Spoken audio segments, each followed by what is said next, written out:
Parler de ce qu'on appelle l'économie chez nous au Congo. L'économie, le président disait, un peuple qui consomme ce qu'il ne produit pas, c'est un peuple qui n'est pas libre.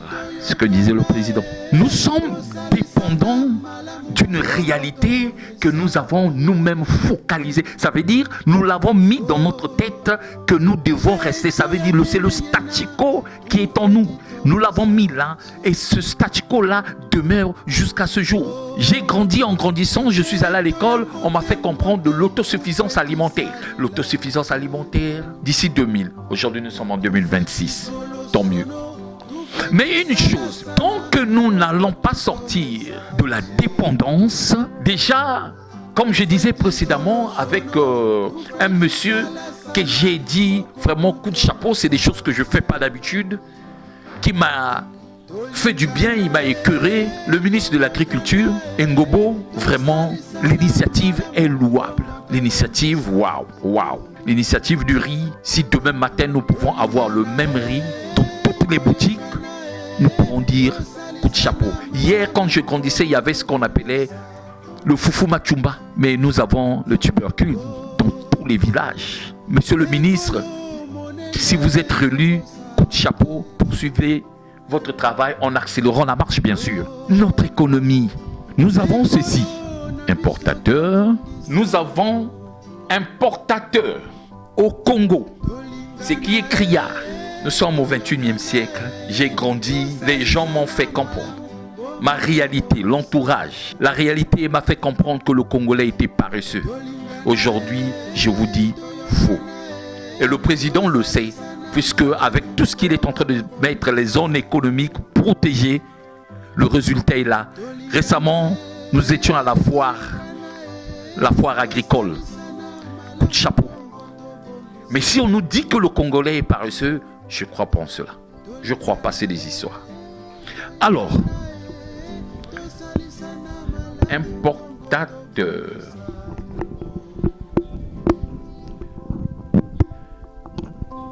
Alors, nous avons au Congo importateur, étranger, grossiste, étranger, demi-grossiste, étranger, détaillant, étranger.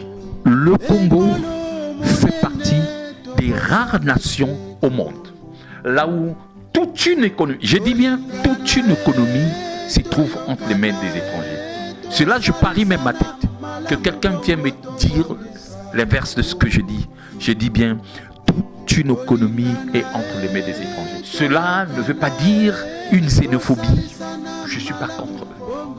Mais une réalité, je suis un patriote. Moi encore, je ne suis pas un nationaliste, mais un patriote. Alors, vous avez un importateur étranger, un grossiste étranger, un demi-grossiste étranger, même le détaillant étranger.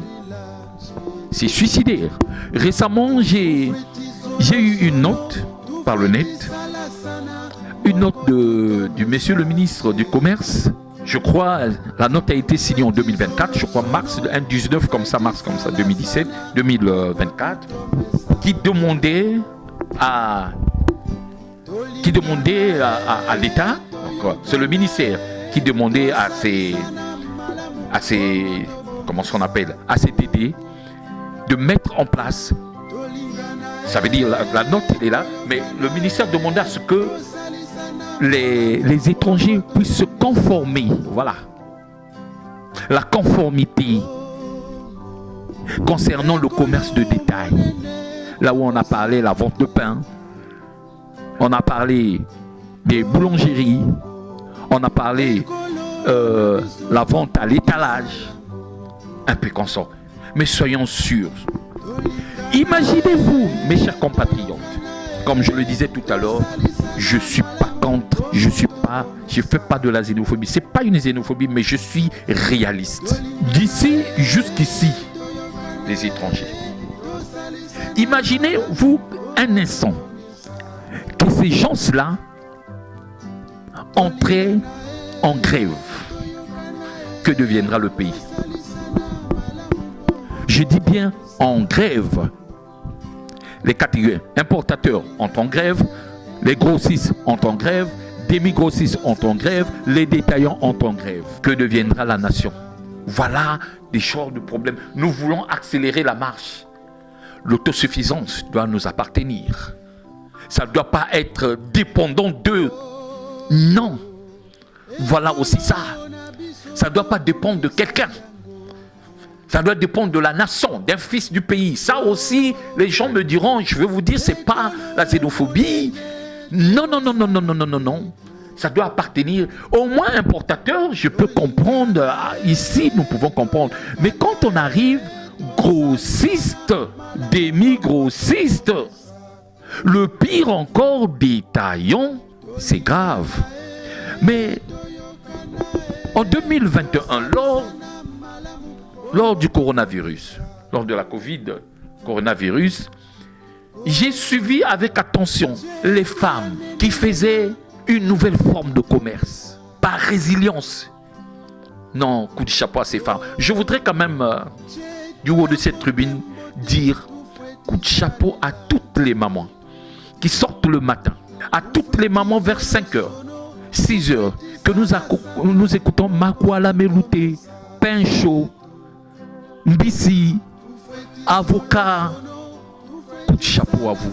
Parce que ce que vous faites là, c'est du bien. Mais aujourd'hui, on nous a donné une nouvelle forme de commerce dont personne ne prête attention. La nouvelle forme s'appelle paillé-paillé. Le paillé-paillé, c'est une nouvelle forme de commerce qu'on a donnée au fils du pays, au détriment du détaillant qui devait revenir au fils du pays. Le fils du pays va payer chez le détaillant et il fait du paillé-paillé. Où est passé le ministère du Commerce? Dieu merci, comme je disais qu'on va tout changer. Si c'est le même, monsieur le ministre, il est grand temps. Nous devons accélérer la marche, oui, mais il est grand temps de voir la réalité. Paillé-paillé, pour les Congolais, je dirais non, c'est une insulte même à votre nationalité. Le commerce de détail appartient à un étranger. Le commerce demi-grossiste, un peu... non, demi-grossiste, nous ne pouvons pas accepter. Grossiste, c'est un peu acceptable, mais demi-grossiste et le commerce de détail pour les étrangers. Et le Congolais, paillé, il y a problème. Voilà la dépendance auquel nous devons sortir. Nous devons sortir de cette dépendance. Mais on nous a parlé, quand j'ouvre ici une nouvelle parenthèse, on nous a parlé de la diversification de l'économie. Nous sommes toujours dans l'économie. Nous avons tous fait ce qu'on appelle un acte de commerce. Un acte de commerce. Tout Congolais grand a déjà posé ce qu'on appelle un acte de commerce, qui est différent du commerce. Une femme qui vient du marché, qui s'achète une sandale, arrivée chez elle, elle estime que cette sandale ne la convient plus. Qu'est-ce qu'elle fait? Madame, oui, voisine, je viens d'acheter la sandale là à 1000 francs, mais je vous la renvoie, je vous la revends plutôt à 300. Chaque Congolais l'a déjà fait. C'est un acte de commerce, mais ce n'est pas le commerce. Nous sommes ici, le commerce. Dites-moi, ceux-là, quelqu'un qui construit sa maison, qui est normal, qui met sa maison en location, c'est normal. Ce dernier, comment pouvons-nous l'appeler? Vous conviendrez avec moi, c'est un commerçant. Raison pour laquelle je pense qu'il est encore temps. Si le président de la République, si ce message peut arriver, peut lui parvenir, je pense qu'il est nécessaire de mettre en place un ministère du logement. Le ministère du logement, mes chers compatriotes, vous conviendrez avec moi que l'État perd plus de 100 milliards par année. 9 chiffres, plus de 100 milliards par année. Je m'explique. Vous faites louer votre maison, ce qui est normal, mais vous ne payez pas les impôts. En payant les impôts, vous élargissez ce qu'on appelle l'assiette fiscale. Et en élargissant l'assiette fiscale, cela peut nous permettre de faire autre chose. Celui qui fait louer sa maison me dira que je ne suis pas commerçant. Je suis désolé, vous êtes commerçant et vous devez payer. Si hier, pendant les 4 premiers mandats, le président de la République a permis que tout le monde puisse se retrouver. Je pense que ce mandat, celui-ci, quand on parle de l'accélérant, la marche vers le développement, eh bien, toi qui fais louer la maison, tu dois payer taxes. À notre niveau, nous proposons, c'est-à-dire, comme je l'ai dit, ce n'est pas une revendication. Nous proposons 10%. 10%. Et les 10%, la personne aujourd'hui qui vient de construire sa maison, qui estime mettre sa maison en location, c'est légitime, c'est votre maison. Mais qu'est-ce que l'État gagne dans ça? C'est la question que nous devons nous poser. L'État gagne au retour. Qu'est-ce que l'État gagne? Vous êtes un commerçant. Raison pour laquelle nous devons avoir le ministère du Logement. Le ministère du Logement permettra à ce que cette cacophonie, nous puissions la mettre hors jeu. Imaginez-vous une maison en ville, 2 chambres salon, qui coûte 200 000. La même maison construite, elle est construite à la cité, 200 000. Vous arrivez dans les faubourgs, 200 000. Mais écoutez, il y a problème. Une maison en ville, si une maison qui est en ville doit s'arrêter en ville à 200 000. Mais si la même maison arrive à la cité, donc l'État doit déterminer les prix des maisons. Ce n'est pas à vous de déterminer. Je pense que l'État est mieux habilité à déterminer. Je prends l'exemple d'un monsieur, Pierre Mabiala. Dans les années antérieures, il a mis en place, il y avait une loi qui oblige, une loi de l'ordre d'établissement du titre foncier. Ceux qui devaient faire leur titre foncier en ville avaient un prix. Les gardes de la cité avaient un prix. Ceux des faubourgs avaient un prix. Et ceux des villages également avaient un prix. Mettre en place ce qu'on appelle un contrat de bail. Vous êtes protégé par un contrat de bail. Vous ne pouvez pas louer une maison, que ce soit un studio, sans un contrat de bail. Ça, c'est révolu. C'est révolu. Puisque en louant votre studio, vous avez un contrat de bail, ça vous protège vous aussi. Ça vous protège. Le monsieur ne pourra pas se permettre un bon matin pour vous dire « Bon, gare, je ne veux plus vous voir, sortez », puisque vous êtes relié par un contrat et que l'État a signé. Quand l'État pose sa signature, le contrat de bail prend effet. Raison pour laquelle il est nécessaire d'apporter notre pierre à l'édifice. Alors, je voudrais toucher une sensibilité. C'est vrai que pour certains, ils diront, mais quoi? Mais ça a toujours été comme ça. Nous voulons accélérer la marche. Au départ, j'ai dit les canards boiteux. Eh bien, si vous êtes canard boiteux, coupez le pied, rendez à la nation, vous devenez un bon patriote. Mais si dans votre mentalité, vous êtes toujours dans cette logique, et Bongaé, Bongati toujours meilleur, non, c'est impossible. Raison pour laquelle je voudrais parler des agents de la société d'énergie. Ce n'est qu'au Congo, hein. Je vais vous dire une vérité. Vérifiez ailleurs. Je ne sais pas si c'est une grâce qu'on a donnée où l'État a permis, comme on dit, une mesure pour 2 personnes. Mais apparemment, j'ai l'impression, comme disait Saint-Augustin, à une loi injuste, nul n'est censé obéir. Comment est-ce possible, au moment où nous parlons de l'assiette fiscale, et qu'il y ait les agents de la société d'énergie, pour ne pas dire, je dis bien les agents à 100% ne payent pas l'énergie. Est-ce que c'est un manque à gagner pour l'État? Oui. À ce point, je pense qu'il est nécessaire de leur mettre un forfait. Ce n'est qu'au Congo que nous voyons ce genre de choses. Comme le président, il est grand temps que le président puisse dire « Oui, monsieur le ministre, la récréation a pris fin. Mettez une note. » Tous ceux-là, plutôt, qui sont dans une entreprise d'énergie, doivent payer. On vous met une taxe, vous payez l'État, comme tout le monde.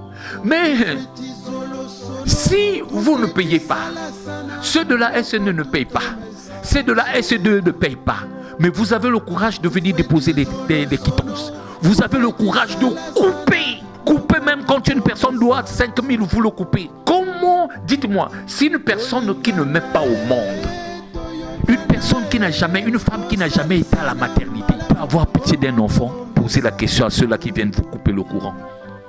Ils n'ont pas pitié de vous parce qu'ils n'ont jamais été à la maternité. Puisque vous dites, non, ça nous appartient. L'électricité, c'est pour nous, c'est pour notre famille. La famille SNE. L'eau, c'est pour nous, c'est pour la famille SNE. Le prochain ministre, je pense que le président mettra les réformes. Raison pour laquelle nous avons fait cette illustration de la maison. Les réformes doivent être une obligation. C'est un impératif de l'accélération de la marche. Sans les réformes, nous ne pouvons rien. Tant que nous ne prenons pas conscience, je suis conscient, pour certains finiront par dire, qu'est-ce qu'il veut nous montrer? C'est qui ce monsieur? Je suis désolé, mais c'est la République. La loi, elle est forte, mais elle reste la loi. Nul n'est censé ignorer la loi et nul n'est au-dessus de la loi. Même moi qui vous parle aujourd'hui, je ne suis pas au-dessus de la loi. La loi, elle est forte, elle nous appartient tous. Mes chers compatriotes, doit réfléchir là-dessus en mettant en place ce qu'on appelle une réalité. Mettons un prix forfaitaire à tous les agents. Sinon, ça sera toujours une indignation pour nous, les Congolais lambda. Alors, pour terminer, nous allons jeter un coup d'œil sur ce qu'on appelle, nous connaissons tous la réalité, ce qu'on appelle la culture. La culture. La culture. Nous devons savoir une chose en ce qui concerne la culture. C'est qu'il faut souligner actuellement le Congo est en perte d'identité. Le Congo est en perte d'identité. Je vais aller droit au vif du sujet. Le Congo est en perte d'identité. En perte d'identité. Je m'explique. Nous sommes parmi les rares pays. Nos musiciens sont à 80% des vecteurs de perfection dans notre société. La culture, c'est l'identité d'un peuple. Est-ce que l'identité, on peut la sacrifier? Il faudrait qu'il y ait une prise de conscience. La prise de conscience à tous les niveaux. On a besoin de quelqu'un qui booste. On a besoin de quelqu'un qui se lève pour ne pas que les autres se retrouvent dans la même réalité, se brûlent comme les allumettes. Il faudrait qu'il y ait une prise de conscience. La culture, l'image. Vous avez une image. Prenons le cas, celle du président de la République. L'image du président de la République au Congo, cette image, lui étant président, que vous chantez pour lui, il est président. C'est comme Dieu. Vous priez pour lui ou pas, il est Dieu. Vous chantez pour lui ou pas, il est président. Mais l'image du président, on ne la salit pas.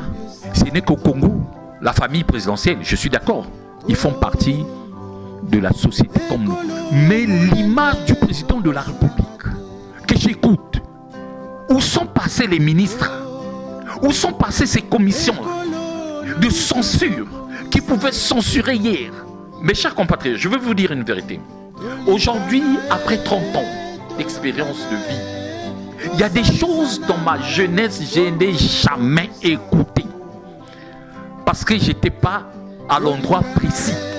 Ça existait, mais je n'étais pas à cet endroit-là. Parce qu'il y avait cette commission de censure qui régulait tout. Où est passée cette commission?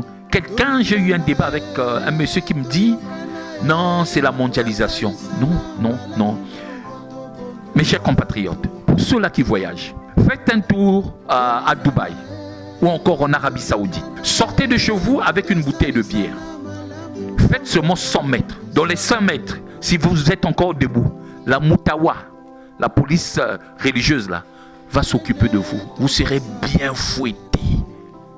C'est là où vous allez comprendre. Vous allez chercher même à Dubaï où se trouve la frontière la plus proche pour arriver chez vous au Congo. Parce que pour ça, ils font pas cadeau. Le ministre ou encore le ministère, la commission chargée à la censure, où est-elle passée?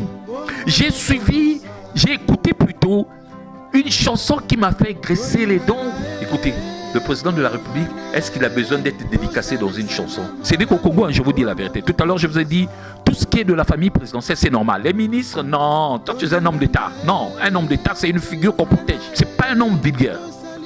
J'ai écouté une chanson. Même Papa Dengue, c'est premier citoyen du Congo, à Simba Yango, à Simba Yango, à Simba Yango, tout le monde s'achète. C'est vrai que c'est la forme figurée. Mais écoutez, donc même premier Papa Dengue, donc ce qui revient à dire, même Papa Dengue aussi utilise le préservatif.